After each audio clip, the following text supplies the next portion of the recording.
Hello students, welcome to your channel for our concept classes. Guys, in this video I am going to discuss with you financial market. इस video में guys हम financial market को cover करेंगे। क्या होती है financial market, इसके अंदर क्या क्या चीज़ें आता है, व्हाट्स इट्स कंसेप्ट। ठीक है, सो हम इसको यहाँ पे डिटेल में डिस्कस करेंगे। देखिए गाइज, आप लोगों के कमेंट्स आए थे कि आप प्लीज़ हिंदी में भी समझाइए। देखिए गाइज, मैं हिंदी में भी समझाता हूँ, इंग्लिश के अंदर भी बोलता हूँ। ट्राई मेरी मैक्सिमम ये होती है कि मैं आप लोगों को दोनों लैंग्वेज में समझाऊं मिक्स करके, so that Hindi medium students को भी बेनिफिट हो इस वीडियो से, एंड जो आपके इंग्लिश मीडियम के स्टूडेंट्स हैं उनको भी बेनिफिट हो। ठीक है, बट स्टिल अगर आपको कुछ समझ नहीं आया, चाहे वो इंग्लिश मीडियम के स्टूडेंट है चाहे हिंदी मीडियम के स्टूडेंट है, मैं आपको बार बार बोलता हूँ आप लोग कमेंट्स कीजिए। अगर आपको कोई डाउट है, जो आपको कुछ समझ नहीं आया, तो मैं वहाँ पर आप लोगों को वहाँ पर कमेंट में ही आपको आंसर जरूर वहाँ पे प्रोवाइड करूँगा। ठीक है, सो चलिए स्टार्ट करते हैं। What is the concept of financial market. ना देखिए गाइज, ये जो टॉपिक मैंने चूज़ किया है बिकॉज आप लोगों के एग्जाम भी आ रहे हैं, तो इस टॉपिक को मैं 2 वीडियोज़ के अंदर मैं कवर करने की ट्राई करूँगा। फाइनेंशियल मार्केट जो है, concept of financial market, types of money market जो है, मतलब टाइप्स ऑफ फाइनेंशियल मार्केट होती है, money market and capital market. And उसके बाद हमारा एक और आता है, दैट इज बहुत very important topic, difference between money market and capital market. So guys देखिए, 2 वीडियोस के अंदर मैं मैक्सिमम इसको ट्राई करूंगा कवर करने की। आप लोग इन दोनों वीडियो को देख लेना, इस बार एग्जाम के लिए मेरे को ये टॉपिक इंपॉर्टेंट लग रहा है। ठीक है, बाकी ऑलरेडी मैं आप लोगों के लिए इंपॉर्टेंट क्वेश्चंस की वीडियो अपलोड कर चुका हूँ चैनल पर, आप लोग वहाँ पे जाके एक बार जरूर देख लेना। चलिए स्टार्ट करते हैं, फालतू की हाँ बात करनी। सो चलिए, तो what is the concept of financial market. देखिए गाइस, फाइनेंशियल मार्केट जो है 2 टर्म से जुड़ा है। First one is financial, second one is market.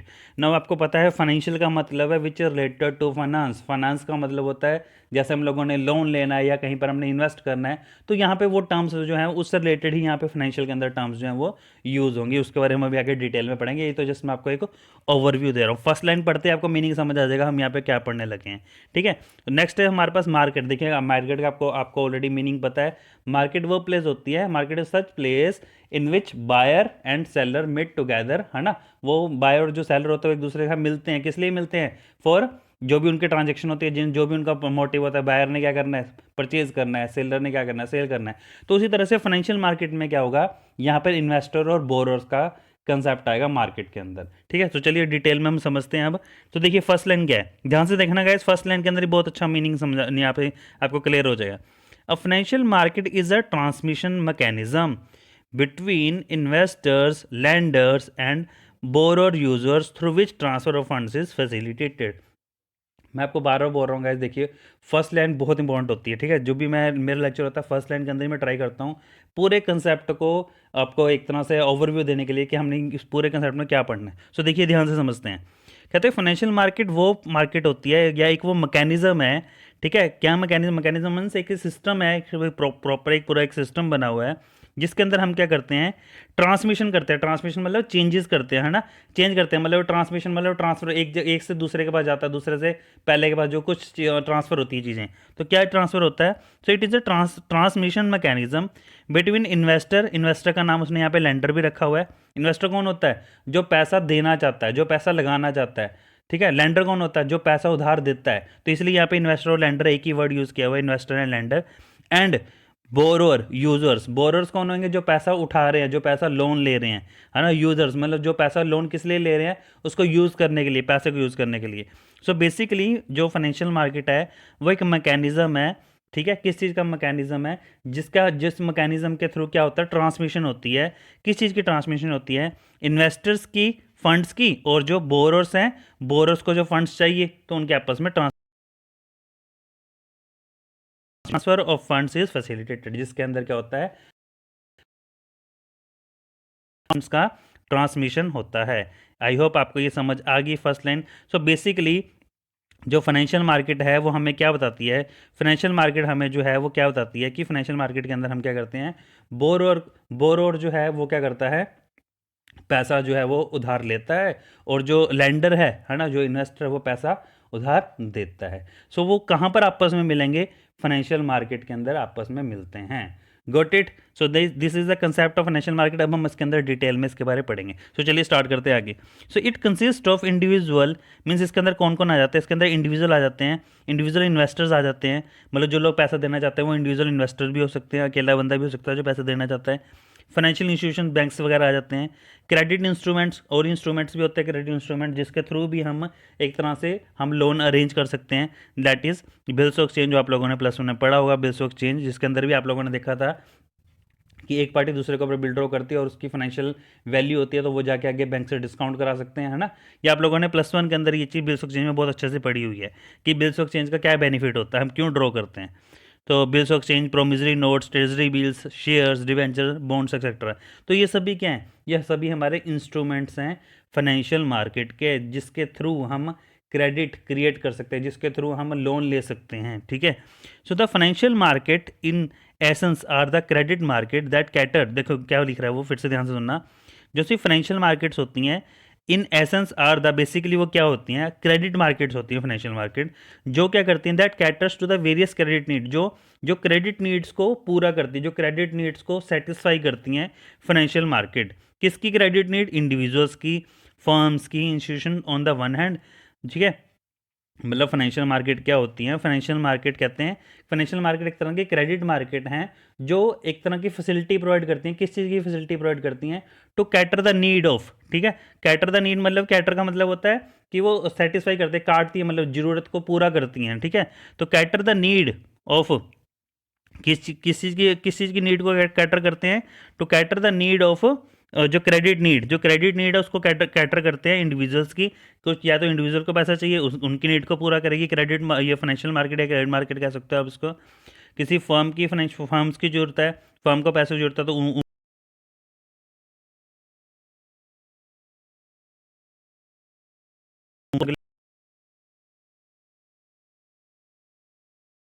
तो saving in the economy on the earth. दूसरा काम क्या हो रहा है, सेविंग मोबालाइज हो रही है। सेविंग मोबालाइज का मतलब है कि जिन लोगों के पास एक्सेस पैसा है उस पैसे का यूज़ हो जा रहा है, उस पैसे को जिन लोगों को एक्चुअल में नीड है उनका वो यूज़ कर रहे हैं और उसके रिटर्न में वो इंटरेस्ट पे कर रहे हैं। तो वहाँ से क्या हो रहा है, पैसे का एक तरह से इकोनॉमिकली यूज़ हो रहा है, ठीक है, समझ आई। तो इसको बोलते हैं मोबालाइजेशन ऑफ सेविंग। सेविंग जो है मोबालाइज हो रही है। Got it. सो देखिए गाइस कितनी इंपॉर्टेंट लाइन्स अगर आप ध्यान से समझोगे तो यहाँ पर ही हमारा कितना जो ओवरऑल से एक मीनिंग है वो क्लियर हो जाता है, ठीक है। सो आगे देखिए क्या लिखा है, thus the financial market performs economic as well as financial function.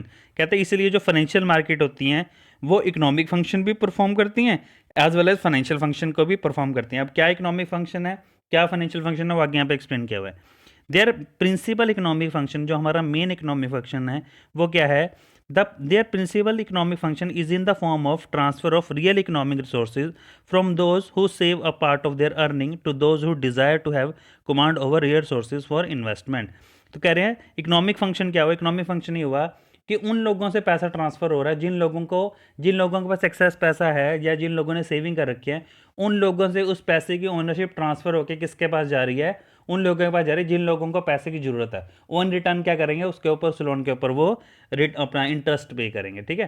तो मतलब बेसिकली रिसोर्सेज जो है, ये रिसोर्सेज क्या कह सकते हैं, मनी जो है वो ट्रांसफ़र हो रही है from one person to another. Another कौन अनदर, जिसको पैसे की ज़रूरत है, ठीक है। तो this is our basically economic function. दूसरा क्या था, फाइनेंशियल फंक्शन। अब फाइनेंशियल फंक्शन देखते हैं क्या है, and their financial function lies in facilitating the transfer of funds to those who need them to implement their plan, ठीक है। और दूसरा फाइनेंशियल फंक्शन में वो क्या कह रहा है, कहते हैं फाइनेंशियल फंक्शन क्या फैसिलिटेट कर रहा है कि जब फंड्स ट्रांसफर हो रहे हैं to those who need them to implement their plan, जिनको जिन्होंने ऑलरेडी कुछ प्लान बना रखे हैं, जिनके प्लान्स जो हैं वो पूरे नहीं हो पा रहे थे ड्यू टू फंड्स, उनके पास पैसा नहीं था, वो उनके अपने प्लान्स उन्होंने रेडी कर रखे हैं लेकिन उनके पास जो था वो पैसा नहीं था। तो इस वजह से क्या होता है, इस वजह से करने के लिए पैसे की नीड थी, अब उन लोगों के पास पैसा पहुंच रहा है, तो एक तरह से फाइनेंशियल फंक्शन भी यहाँ पर जो है वो कंप्लीट हो रहा है, ठीक है। So briefly the main function of financial markets are, अब हम यहाँ पे बात करते हैं जो हमने ऊपर पढ़ा सभी पूरा जो कंसेप्ट पढ़ा, अब हम इसके बारे में बात कर रहे हैं कि इनके मेन फंक्शन क्या है फाइनेंशियल मार्केट के। अब ये तो आप लोगों को ऑलरेडी समझ आई गया कि मेन फंक्शन क्या है ना। तो वही चीज़ अब हम यहाँ पे पॉइंट्स वाइज भी इसको लिख लेते हैं। सो देखिए first point is providing facility for interaction between investor and borer. जो मैंने को सबसे पहले बताया कि मार्केट एक वो प्लेस होती है जो क्या करती है, एक फैसिलिटी प्रोवाइड करती है साथ सो दैट जहाँ पर बायर और सेलर, या आप यहाँ पे जैसे यहाँ पर बायर और सेलर की जगह यहाँ पर क्या वर्ड यूज़ होगा, इन्वेस्टर और बोरर जो है वो आपस में क्या कर सकें, इंटरेक्शन कर सके, आपस में इंटरेक्ट कर सके, आपस में मिल सकें, ठीक है। सो एक तरह से फाइनेंशियल मार्केट वो काम प्रोवाइड यहाँ पे या वो फैसिलिटी प्रोवाइड करती है। Second one is providing pricing information resulting from the interaction between buyers and sellers in the market when when they trade the financial assets. तो यहाँ पर दूसरी बात ये हो रही है, दूसरा फंक्शन उन्होंने ये दिया कि जो ये मार्केट होती है हमारी, जो फाइनेंशियल मार्केट होती है वो क्या करती है, वो एक तरह से इन्फॉर्मेशन प्रोवाइड करती है। किस चीज़ की इन्फॉर्मेशन प्रोवाइड करती है? प्राइस की इन्फॉर्मेशन प्रोवाइड करती है कि कौन सी सिक्योरिटी का या कौन सी कंपनी की जो सिक्योरिटीज हैं उनका इस टाइम क्या रेट चल रहा है या क्या क्या प्राइस चल रहा है, which is based on demand and supply, right. तो ये आप लोगों को ऑलरेडी अपने इकोनॉमिक्स में पढ़ा हुआ है कि जो प्राइस होता है वो डिसाइड कैसे होता है, डिमांड और सप्लाई के बेसिस के ऊपर। Next one is providing security और डीलिंग इन फाइनेंशियल एसेट। तो थर्ड पॉइंट जो है हमारे पास कि एक तरह से सिक्योरिटी प्रोवाइड करता है, मीन्स फाइनेंशियल एसेट्स के बीच अगर कोई मतलब सेल परचेज हो रही है तो एक तरह से एक ये सिक्योरिटी मीन्स एक सेफ ट्रांजेक्शन होते हैं, बिकॉज पैसे से रिलेटेड बात है। तो फाइनेंशियल मार्केट के अंदर क्या होती है, एक सिक्योरिटी बनी रहती है किसी का, ताकि कोई फ्रॉड ना हो, हर चीज़ जो है रिकॉर्ड में बनी रहे, ठीक है, कौन परचेज कर रहा है, कौन सेल कर रहा है। Next one is insuring liquidity by providing a mechanism for in investor to sell the financial asset and. तो मीन्स सेकंड फोर्थ जो हमारा फंक्शन है, दैट इज सेकंड लास्ट जो हमारा फंक्शन है, वो ये है कि ये इंश्योर करता है लिक्विडिटी। लिक्विडिटी का मतलब है कि कोई भी पर्सन या कोई भी इन्वेस्टर है, अगर वो किसी कंपनी के, उसने कंपनी में शेयर इन्वेस्ट कर रखे हैं या शेयर या बॉन्ड्स या कहीं डिबेंचर परचेज कर रखे हैं, और अगर वो चाहता है कि अपने उस इन्वेस्टमेंट को इमीडिएटली लिक्विडेट करना चाहता है, लिक्विडेट का मतलब हुआ इमीडिएटली वो सेल करना चाहता है, तो वो ऑन द स्पॉट मार्केट में अपनी इन्वेस्टमेंट को या अपनी जो भी उसकी जो सिक्योरिटीज़ हैं उसको वो सेल कर सकता है और उसको जो अमाउंट है उसके बदले वो रिलाइज कर सकता है। तो ईजिली अवेलेबल हो जाती है उसके लिए, ईजिली लिक्विडेशन की जो फैसिलिटी है वो प्रोवाइड या हो जाती है, ईजिली लिक्विडेशन हो जाती है उसकी जो इन्वेस्टमेंट्स की, with the help of financial markets. अगर फाइनेंशियल मार्केट नहीं होंगी तो वो नहीं बेच पाएगा इतनी जल्दी, ठीक है। Next one is, last one is ensuring low cost of transaction and ready availability of necessary information. So last point जो हमारे पास क्या है कि इससे हमारी जो कॉस्ट ऑफ ट्रांजेक्शन है वो भी इसमें ज़्यादा नहीं होती, ज़्यादा इसने कॉस्ट ऑफ ट्रांजेक्शन नहीं रखी हुई है फाइनेंशियल मार्केट्स के अंदर। And ready availability of necessity information, और सारी जो हमें इन्फॉर्मेशन चाहिए, किसी भी कंपनी की सिक्योरिटी की इन्फॉर्मेशन चाहिए, किसी कंपनी की हमें पूरी डिटेल, पूरी अपनी फाइनेंशियल इन्फॉर्मेशन चाहिए, तो वो भी हमें फाइनेंशियल मार्केट के अंदर हमें ईजिली अवेलेबल हो जाती हैं। सो ये थे हमारे इसके फंक्शंस। नेक्स्ट वीडियो के अंदर हम लोग कवर करेंगे टाइप्स ऑफ फाइनेंशियल मार्केट्स, जो फाइनेंशियल मार्केट्स की कौन कौन से टाइप्स है, that is capital market and money market, और इसके बीच जो डिफरेंस है हम उसको कवर करेंगे नेक्स्ट वीडियो के अंदर। सो आई होप आपको ये समझ आ गया गाइस, इसके नोट्स बना लेना, आपको कोई डाउट्स होंगे आप लोगों को कमेंट्स में जरूर मेंशन करना। एंड अगर आप वीडियो अच्छी लगी, वीडियो को लाइक जरूर कर देना, शेयर कर देना। Thanks for watching, bye. Channel को सब्सक्राइब जरूर कर देना गाइज।